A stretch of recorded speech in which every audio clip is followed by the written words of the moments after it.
McDonald's winning time game, and you can win your favorite...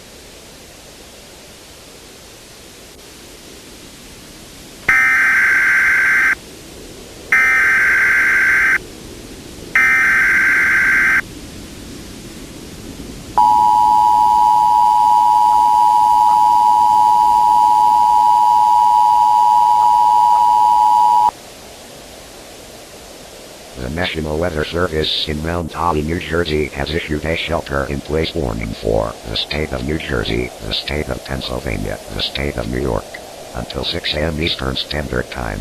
Between 11 p.m. and 6 a.m., extremely cool temperatures between negative 25 degrees to negative 55 degrees Fahrenheit have been observed and can be dangerous for humans. Whatever you do, do not go outside. People who have gone outside were experiencing hypothermia and could kill people not wearing well clothes. Shut all doors and windows. Cover yourself with blankets, if possible.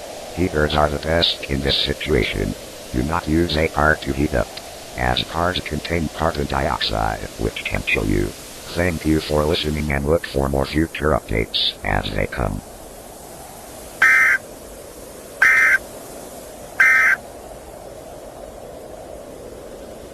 PlayStation 2 with 5 gotta-have games, or even yank and bank 100 G's in cash. All that for fries? Yeah, imagine if you won the PlayStation 2.